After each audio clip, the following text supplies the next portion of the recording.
Hello, and welcome to TalkieTime. Today I will be interviewing Alan Rocker.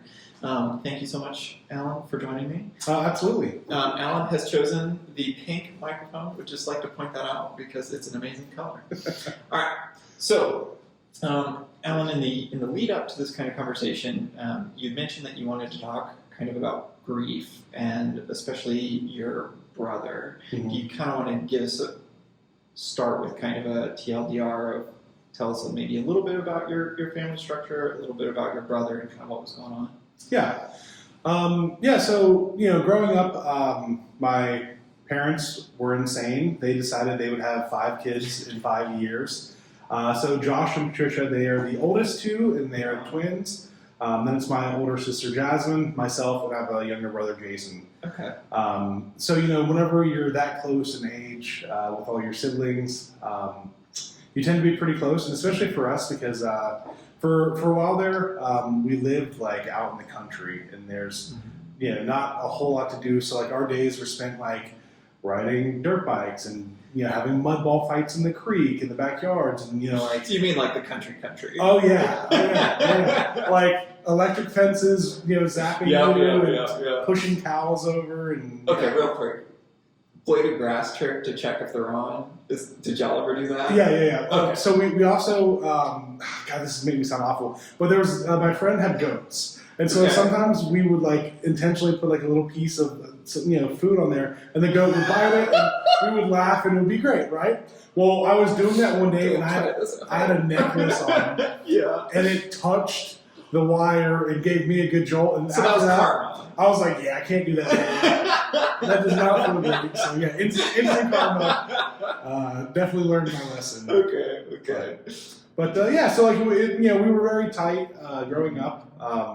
And like my older brother, definitely like the rock of the family, and have the glue that held us all together. And he was always like pushing us to do better and be better, and just like a wonderful person. Like literally, when people are like, "Oh, this guy will give you like the shirt off of his back." Yeah. Pretty sure he did that multiple times to people. Like, call him at 3 o'clock in the morning. You need something, he's there for you. Like no question.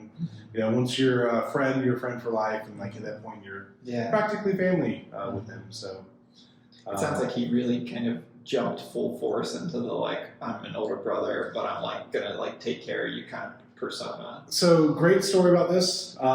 He had a best friend when we were growing up named Garrett, and him and Garrett would ride bikes. My brother, he had this scar on his chin from where he was jumping over ditches one time and it just busted his chin open, right? But BMX was his life for the longest time. He had like the sweet DK 6-pack bike, like the double wall rims, like everything. And so Garrett came over one day and was messing with me and shoved me to the ground. And my brother came outside and literally pummeled him, to put politely. And it basically said, like, no one's allowed to beat up this kid except for me. So, like, beat up his own best friend who was trying to beat me up. And basically, so that was him. And granted, he tortured me a lot. Like, he was definitely... But no one else is allowed. Nice little anti-hero vibes there. Okay, so sounds like you have this older brother. All your siblings are fairly close in age, and then you mentioned to me obviously that he's passed. So kind of walk me through what started to happen. What did that look like? Did y'all guys talk about it, and so on and so forth? So January 3rd is actually the anniversary of his passing. So essentially, for a while there, he noticed that like his vision was off, and at first he thought maybe it was like stress or his prescription, something like that. So he went in and he got checked up, and they referred him to an oncologist. And as soon as that happened, he was like, "Oh no, like this is weird." Yeah. And so he ended up being diagnosed with ocular melanoma, which is insanely rare. I can't remember the exact percentage, but it's something along the lines of like 0.00002% of people that are going to get cancer. Like this is the one that you get. So they found it. They were like, "Hey, good news, bad news. Good news, we caught it early. Bad news, this is not one that you want to spread." So unfortunately, they recommended that he have his eye removed, which he did. And in typical Josh fashion, he took it on the chin, and he would mess with people sometimes. He would tell them that he was going to get a Terminator eye, and he would get a little laser beam on. He would just mess with people afterwards. For something that was from devastating to happen. He was just a very positive and upbeat person. And so essentially, what happens, from my understanding at this point, is you get a 10-year window. Sure. And it's essentially it's about a 50-50 as to whether or not it comes back after that point. After 10 years, if it doesn't come back, you're good. Mm-hmm. But if it does, it's a 100% mortality rate. So because at that point, what'll happen is it'll spread to your liver. And so living in America, right? There's certain things that you come to expect. Real quick question: how old was he when he was diagnosed? So the first time he was diagnosed, I believe he was 27 or 28. Oh wow! So still very young. Yeah, very young. Okay. Yep. And then whenever it came back, he was 31. And so essentially, my brother didn't make a whole lot of money in his profession, but he really enjoyed it. He worked for a dental temporary agency where people would call in, dental offices needed someone to work, so he would connect them with hygienist or whomever, and then middleman it. And so he really enjoyed it because he got to interact with people, talk to everyone every day. But he had lots of big dreams and aspirations, and he had this notebook of all these places he wanted to go. And so he tried to save as much as he could. And so he didn't really have great health insurance, and living here in America, it's kind of a big deal. Yep. If you don't have it, you better be prepared to spend buku bucks. Yep. And so part of me doesn't know if it was kind of an intentional decision because he maybe knew something that we all didn't know. Because he basically leading up to it, he started acting a little unusual. So I sometimes wonder if he knew it had come back, just by the way that he felt. But he basically stopped doing his checkups until he got really sick and then had to be hospitalized. And then at that point, in meeting with them, they were like, "Hey, it's back. It's not looking great. You might have about 2 years left." So hearing that at 31, it's yeah, when you're young, you assume I'll get to 50 or 60 or 70, right? And I'll retire. And he exercised, he ate. Yeah. I mean, he was in the organic eater. He cooked all of his meals. He, I don't know. It's just one of those things where you're why this guy type of things. Yeah. Took great care of himself. Yeah. So yeah, it's definitely not something that you expect to hear. And then, unfortunately, though, a few days later, they were like, "Hey, this is a lot more aggressive than we originally thought. Mm-hmm. So, we're thinking maybe 2 months." So, we made plans. My dad was going to take him on these different vacations. They were going to spend time together.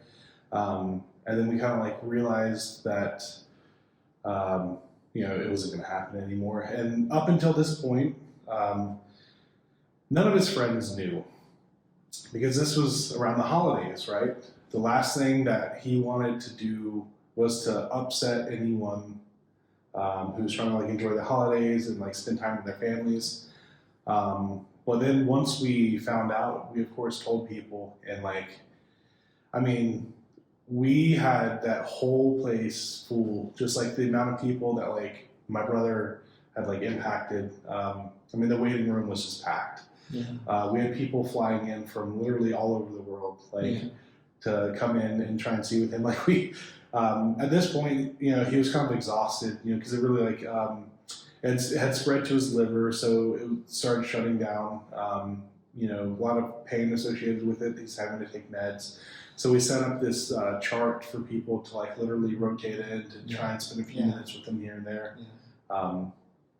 And not everyone was able to, which was unfortunate. But just hearing about like his kind of personality leading up until this point, like you mentioned, like he kind of, you know, jumped into this big brother role, and he likes taking care of people, and like his job, he's the middleman. He likes to. It sounds like he likes to be in the thick of things and likes to kind of take care of people. Yeah. And for him to now all of a sudden like, you know, need. I imagine it's hard to switch to a role where all of a sudden people have to take care of you. Yeah. And so it sounds like he was like, I don't want to burden anyone. He wouldn't let us either. He kept like trying to do things for us, and like I'd be like, hey, I'm gonna go run this errand, do this, and he'd be like, no, like, you know, don't do it. And you know, like even then, he just wanted to still provide for everyone and take care of them. And so we thought we were going to get 2 months, and unfortunately, we didn't. But it's crazy because whenever he was in the hospital, it's not a great experience for those who were there. It's noisy. There's lots of people in and out of the room. And, you know, they did the best that they could to accommodate us and everything. But, like, whenever we were there, like, you could see he was constantly kind of scared almost. And so we moved to Transitions Life Care. And it was like, sorry. No, take the time you need. It was a gift for everyone because he came back for a little bit, you know.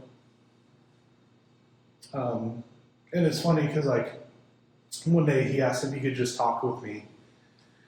And I was like, yeah. So, like, everyone left. And, like, he knows the type of person I am.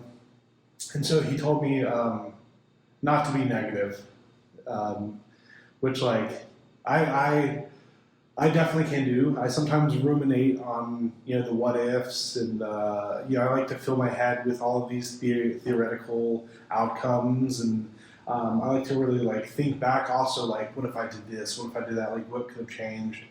And so we talked about that, and you know, he made me promise that that I wouldn't be negative after everything. And so.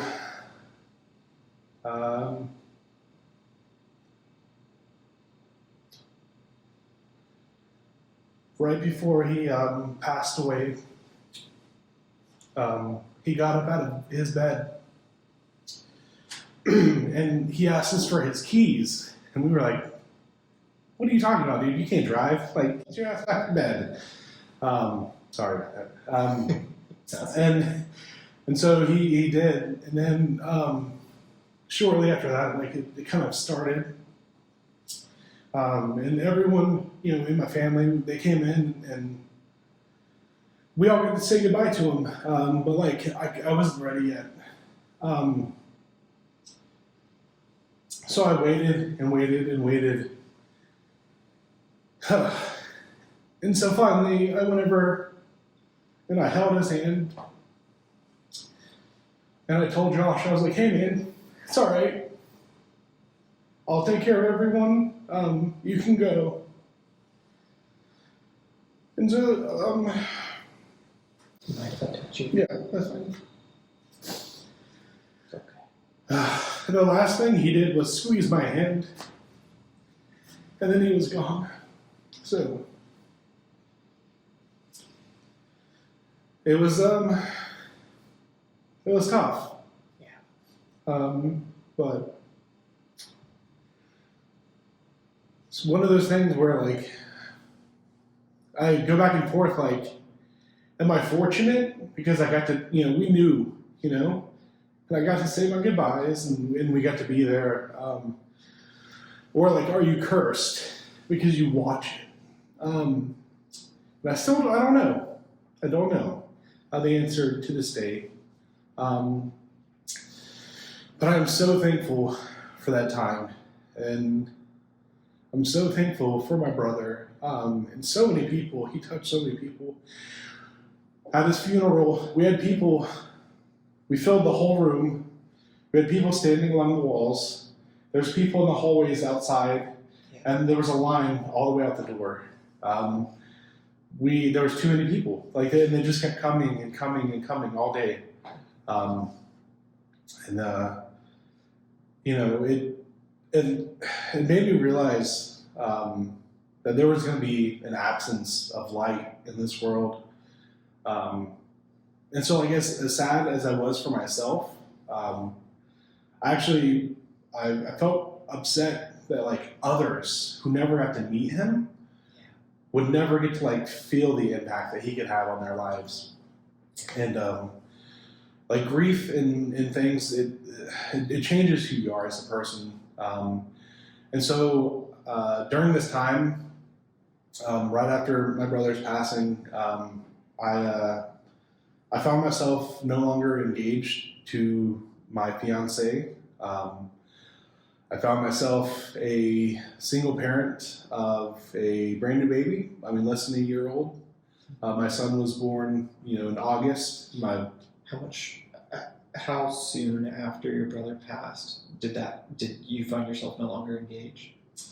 So my son was born in August. My brother passed in January. And forgive me, I may be misremembering.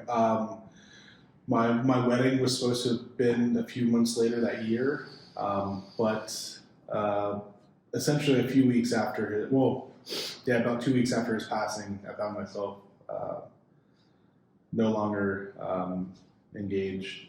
I know that this is about your brother, but it's also about grief, right? Which is kind of what we're talking about, what we're getting to. And so I want to pause. Yeah. Because it's tempting, I think, when there's a lot of emotion to just kind of, like, stumble forwards. And that's kind of a coping mechanism, right? There's so much, how do you do anything? Much less how do you address or acknowledge the emotions, right? Yeah. And so there's this tendency to kind of just, like, I've got to press on, I can't give up. But for this, at least, because we don't always do it for ourselves, I want to recognize, like, you have a child, which, yes, can be a wonderful, beautiful thing, but also is, let's face it, extremely stressful. Yeah. You lose your brother, someone who is an older brother. You're used to kind of his impact on you and his impact on your family and the burdens that he's able to carry. He's passing to you.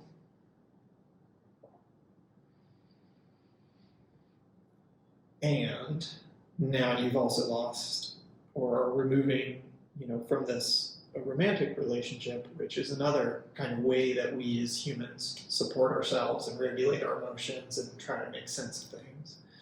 So that's a huge change. Yeah. Also moved into a different house and all the big events. New job, new house, new child, lost a brother, no longer engaged. Grew a beard. Dyed your hair blue. Yeah. So sometimes I wonder, like, if I would have been able to do all this if I didn't have my son. Like, some people, like, like Picasso or Eric Clapton, they have these beautiful and natural talents and gifts, and they recognize, like, exactly what they can contribute to the world. even not a contribution, just like things that inherently come easy to them. Yeah. And for me, I think that's kind of like being a parent to my son. Now, I'm by no means the best parent in the world at all. I let him eat too much junk food sometimes. Sometimes I let him stay up far too late. Like I make mistakes for sure. But I also like constantly ideas of like creative things to do pop into my head. Like I've had multiple friends joke around. They're like, "Will you please adopt me? Your son has the best life in the world." Yeah. And like, I think like having him there let me know that I couldn't give up because I wanted to at first, and then I relived that promise that I made to my brother, and so I was a mess for a little while. Made some mistakes, did some dumb things for sure. But then I realized that like I needed a positive way to kind of deal with this grief. And like I wasn't like a selfish person before per se, but I very much didn't exactly think of others all the time. So I figured I needed a way to like bring that light that's missing in the world back to the world with my brother no longer there. And so I thought about it. I was like, well, I'm not rich. I can't give people money and change their lives. Being like Mr. Beast, right? That'd be super cool if I were able to do something like that. But I don't have that. But I do have time and like know-how. And so at first, what I started doing was I would volunteer for people. I'd be like, hey, you need like your yard raked. I could do that. I can rake yard. Siding needs to be replaced. I know how to do that. You buy the materials. I'll show you how to do it. I'll provide the labor. And then after a while, I was like, man, I think I'm onto something here. Like, I think I could do more with this. Yeah. And so I started doing bigger jobs. And so I would make deals with people. Donate to American Cancer Society. Donate to Transitions Life Care. Donate to Haven House. Donate to some of these nonprofits. Sure. I don't care if it's $5, if it's $500. That's irrelevant to me. I don't want to know. Yeah. Let me come and help you. Let me teach you. And then from there, I developed this community. And that expanded to like people giving donations that I would then give to other people.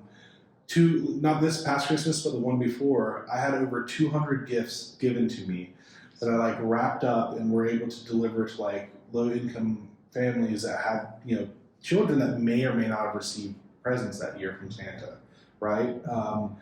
This past Christmas, I was able to get a bunch of donations from individuals, and we went and there was probably 200 people out there that we ended up interacting with that we were able to like give socks to, give beanies, sweaters, hand warmers, first aid kits, tampons, toothbrushes, all of these things.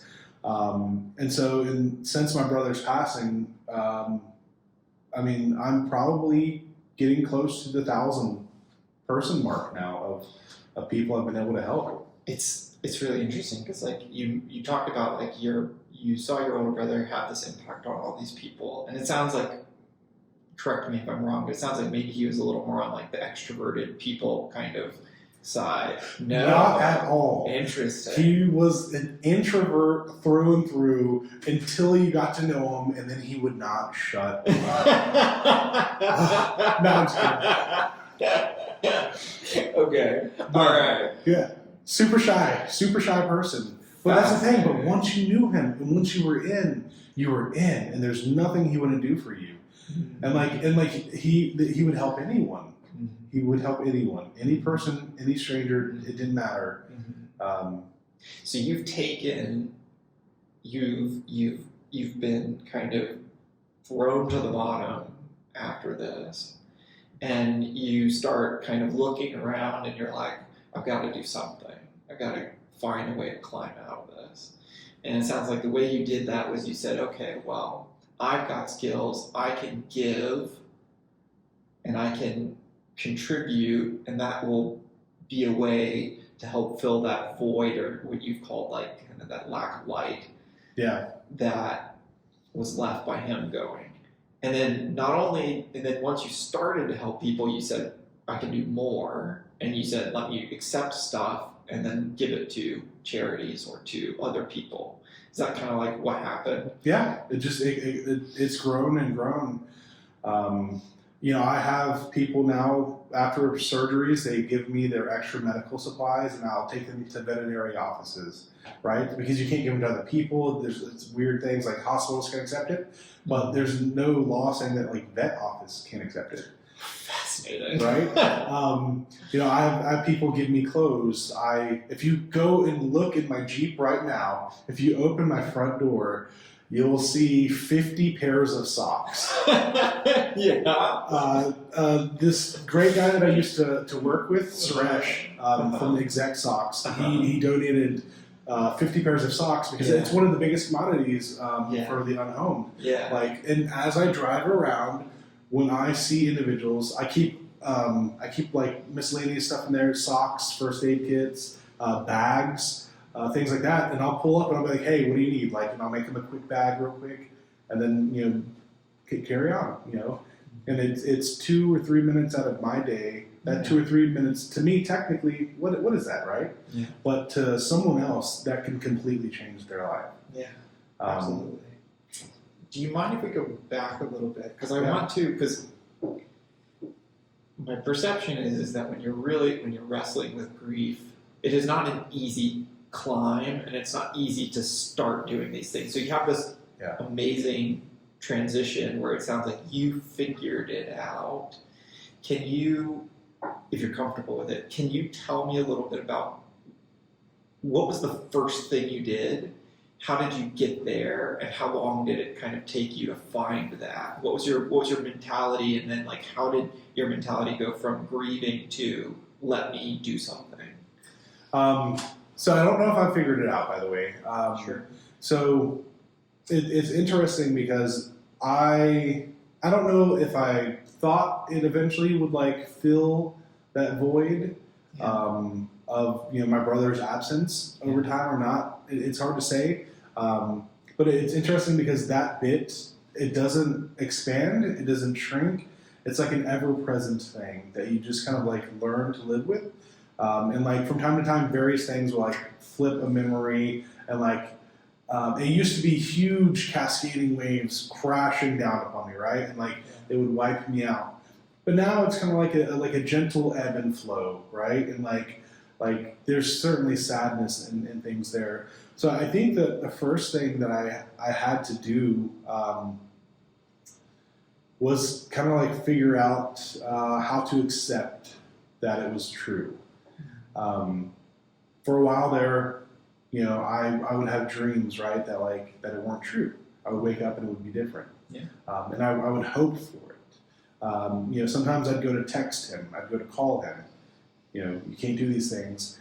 And finally, I decided I needed to like spend some time with myself and really like reflect on like, how do I accept the fact that like this is something that has unfortunately happened. But I was really hesitant at first because I was afraid that like, if I accept it, does that mean that I'm okay with it? Like, if I'm not upset and grieving and I'm happy, does that mean that like his impact on my life wasn't true? Like, I was afraid to feel things because I didn't want it to belittle what he meant to me. And I will tell you, it is probably one of the most infuriating feelings whenever you're stuck there and you look around the world and people are just living life, right?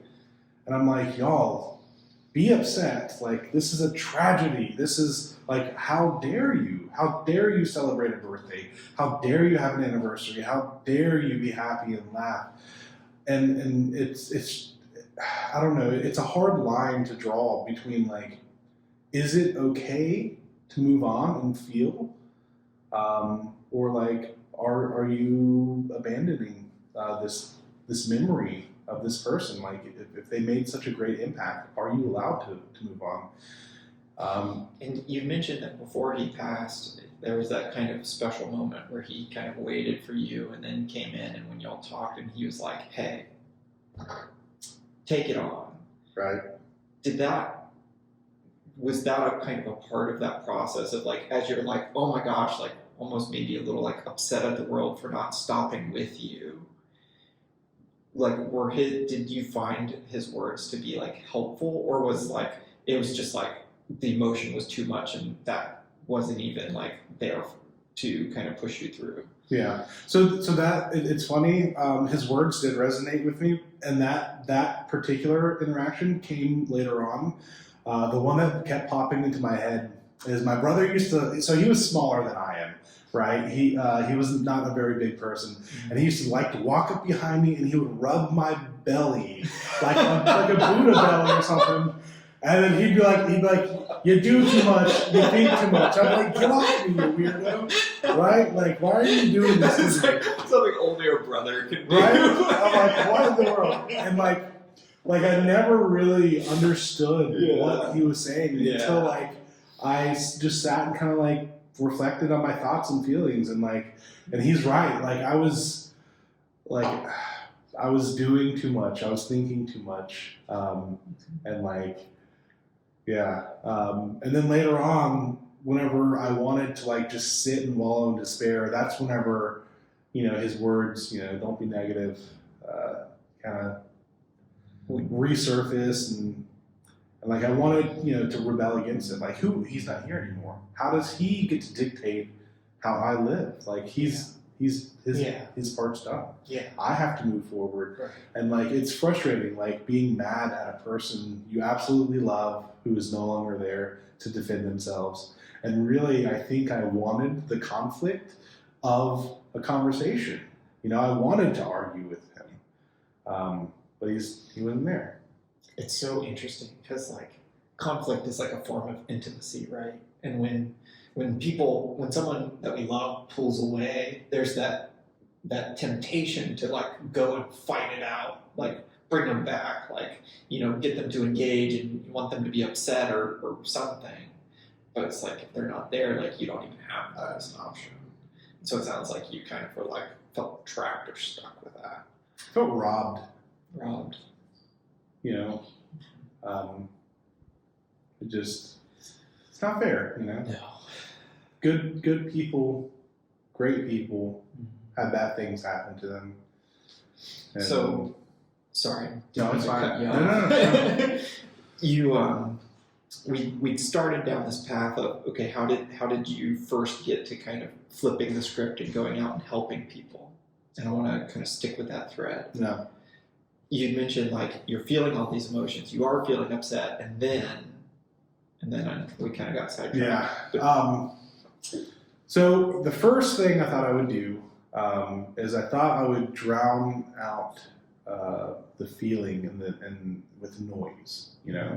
I would go out to bars with my buddies. I was very busy all of a sudden. Like I would agree to go anywhere. I would go play disc golf. I would go golf. I would go watch football games. I would go to the movies. I would do this and I would do that because I just wanted to drown out those feelings. Right.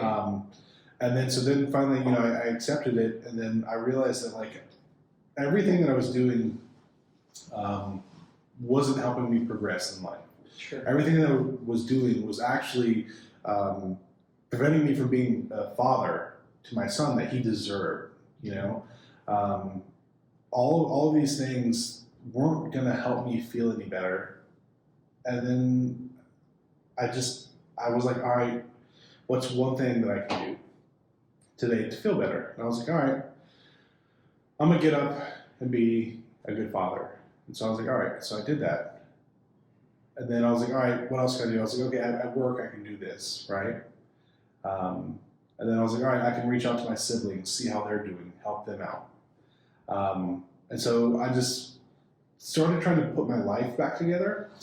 And I noticed that like I still wasn't really feeling what I wanted. And that was basically through trial and error of just doing different things. I figured out that like if I kept making it about me, it wasn't ever going to change. And it wasn't until I started like thinking of other people that I started feeling better, which is really weird because it's my grief, right? It's my loss, it's my hurt and my pain. And I couldn't mask it, I couldn't drown it out, I couldn't bury it, I couldn't stuff it down. But I can alleviate the pain whenever I would help others and feel better about the world. And so that's kind of, I just stumbled into it. I wish it was more intentional. I wish it was kind of like a movie where, like, you know, some superhero being like, this guy's all right. You know, he turned his pain and grief into gold instantly. But at first, I was very selfish and trying to figure out like how to process and how to deal with it. And to be completely honest, I didn't particularly care for most people, like being around a lot of people afterwards, other than for selfish desires, which was like, you know, trying to drown my own sadness. I don't think like I'm kind of in the background of what you're saying, in the subtext of what you're saying. I'm hearing this narrative of like you felt kind of selfish for focusing on you. You felt, maybe that's just good enough in terms of describing it. But like, two things. One, grief. I won't curse. Effing sucks. And focusing on yourself is okay. Two, you're also, I would argue, underselling your own role and your own agency and what you ultimately did and found. So there's this experiment, which I'm going to explain in Welcome Psychology. It's a little up. there's that word. Whoops. But so there's this experiment where there's this concept called learned helplessness. And what it stems from is they had dogs, and they put dogs in cages, and they would randomly deliver electrical shocks. So you're getting pain from the environment, from the world around you that you have no control over. And then they would do this for X number of time, let's say like, you know, consistently for a week or something. Then they would put the same dogs into different cages where they could get out. So the first ones, there's no escape. The environment is going to inflict pain on you. And then the second box, the environment is going to inflict pain on you, but there is a way out. It's just hard to find. And what they found was that a portion of dogs, when moved to the new crate, kept trying to escape.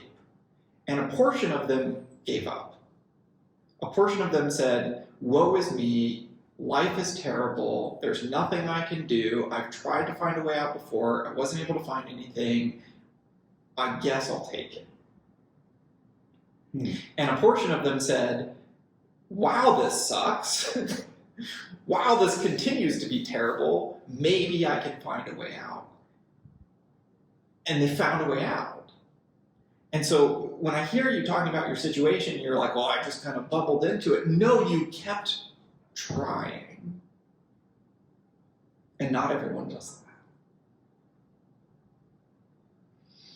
So I say that to say, give yourself credit. Not everybody does that. No. So you kept going, and then you were like, hey, it turns out that helping other people and thinking of other people is surprisingly good. Yeah. Makes my heart happy. Yeah. Well, and then, I don't know, it just, sometimes, you know, I wonder, so like there's a lot of people out there that, you know, they like to make a positive situation into a negative, right? And like I ruminate on things, I overthink things, and so sometimes I feel like I need to keep myself in check and like make sure, like, am I doing what I do? Like, do I do it for the right reasons, right? Yeah. So like I'm not out there like delivering a plate of food and then like snapping a selfie and then putting it on social media, right? But I do use social media to like thank people for their donations and like ask people for stuff. I have like a wish list online that I share. So like I try to like make sure I walk the line, because like at the end of the day I do want to make sure that like what I'm doing for the right reasons. And like you know, like a lot of people hate Mr. Beast, right? But like he is very good at what he does, and he does that to raise money. And like look at how many people he's helped. But like I don't know like if I have like the business connection to ever like turn what I did up a few notches and like make it, you know, more impactful, bigger, better. But for what I do and like the community that I have, it's pretty great. And like I like to sit sometimes and think that like my brother would be proud, you know, and like, you know, he'd be sitting next to me, you know, handing out these bags, you know, like packing up these supplies, giving out these coats, you know. So I think so. Based on what little I've heard about him, it sounds like it. No. But yeah, he was a pretty amazing dude. Definitely miss him. And it's interesting because, you know, this year was I think the first anniversary where like I didn't really like wallow at all. I don't know if that's the best word, but like I thought about it and I thought of him, and you know, wish that I could talk to him, but like it didn't crush me like it has before. Yeah, Thanks for sharing that. Yeah. I think it's really helpful to hear both that kind of the hopeful outcome that you've found in terms of helping people, but also that you are continuing to live and then finding yourself. I'm sure like it never goes away, but maybe it hurts less. Yeah. Yeah, I mean, January 3rd, 2016. Yeah. Alan, thank you so much for letting me interview you. I don't have any special fancy words to close it out. I'll just say it's been wonderful talking to you. Thank you for sharing. And thank you for letting me be a part of this. You know, it's interesting because I went back and forth between like what I would share, what I wouldn't share. Obviously, like lots of personal details, but like again, if my story helps one person, I guess it's worth it. So I think it will. Thanks, y'all. And so this concludes this episode. I know it's a little more of a heavy one, but thank you very much for being willing to share on such a hard topic. And I'll talk to y'all next time.